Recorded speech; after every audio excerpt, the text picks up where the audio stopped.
নমস্কার, আমার রান্নার কি ছোট্ট চ্যানেলে সবাইকে স্বাগত। দেখুন, অনেক পুরনো দিনের একটা রান্না আমার মা দিদিমারা করতেন। সেই রান্নাটা আমি করেছি কাঁঠালের বীজ আর চিংড়ি মাছ দিয়ে পাট শাকের ঝোল। এই রান্নাটা একবার ভাত দিয়ে খেয়ে দেখবেন, খুব ভালো লাগে। এবার দেখে নিই কীভাবে আমি রান্নাটা করলাম। রান্নাটা করবার জন্য গ্যাসের উপরে আমি একটা কড়াই বসিয়ে তাতে পরিমাণ মতো সর্ষের তেল দিয়েছি। রান্নাতে যতটা তেল লাগবে একবারেই দিয়ে দিয়েছি।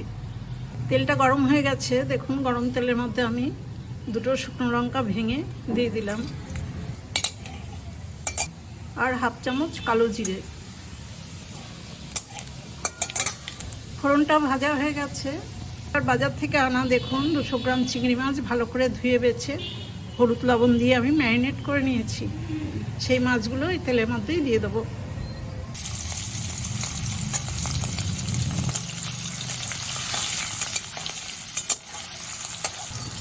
মাছটা ভাজতে ভাজতে আমি দেখুন দুটো ছোট সাইজের পেঁয়াজ এরকম কুচিয়ে নিয়েছি, সেই পেঁয়াজটাও দিয়ে দিলাম।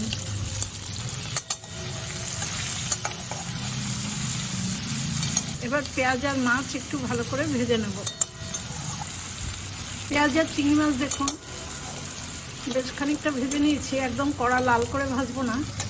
এবার এর মধ্যে কিছুটা কাঁঠাল বীজ আমি অল্প করে ভাপিয়ে নিয়েছি, সেই কাঁঠালের বীজ দিয়ে দিলাম।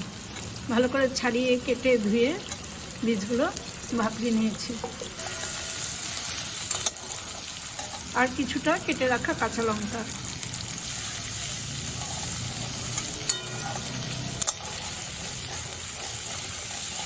এবার রান্নার মধ্যে 3/4 চামচ লবণ দিলাম,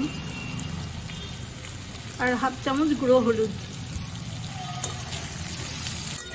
এবার লবণ হলুদ ভালো করে মিশিয়ে দিয়ে আমি সব কিছু একসাথে একটু কষিয়ে নেব। মিডিয়াম টু হাই ফ্লেমে 2 মিনিট আমি একটু ভাজা ভাজা করে নিয়েছি। এবার পাশে বান্নারে গরম জল আছে, সেই জল পরিমাণ মতো দেব।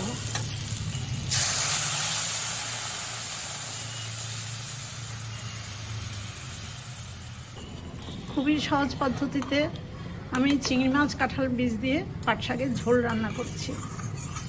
এই ঝোল করব বলেই একটু জলটা বেশি দিলাম। এবার সমস্ত কিছু একটু ভালো করে ফুটিয়ে নেব। 4-5 মিনিট মতো দেখুন আমি রান্নাটা ভালো করে ফুটিয়ে নিয়েছি। কাঁঠালের বীজগুলো আগেই আমি ভাপিয়ে নিয়েছিলাম, সেজন্য আর সেদ্ধ হতে সময় লাগলো না।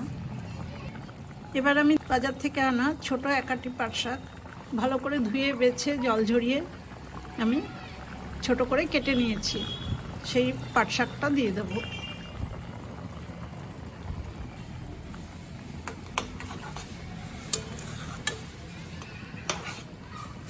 পাট শাক রান্না হতে তো বেশি সময় লাগে না, এই জন্য শেষে দিতে হবে।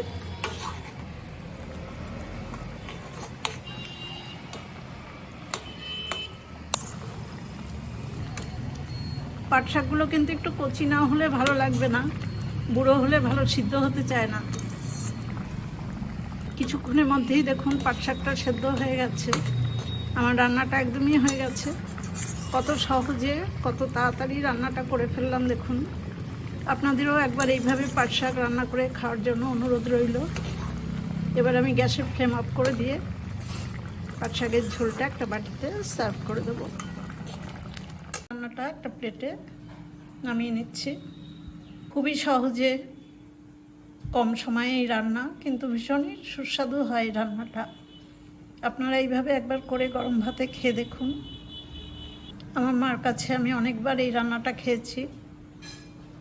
নিজেও এই রান্নাটা করি, যখন পাকা কাঁঠাল বাড়িতে আসে তার বীজটা রেখে দিই এই রান্নার জন্য। আমার এই রান্নার রেসিপিটা দেখে আপনাদের যদি ভালো লাগে তাহলে আমার ছোট্ট চ্যানেল রান্নার কি লাইক, শেয়ার, কমেন্টস এবং সাবস্ক্রাইব করবার জন্য অনুরোধ রইল। আজ এই পর্যন্তই। সবাই খুব ভালো থাকবেন, সুস্থ থাকবেন। ধন্যবাদ।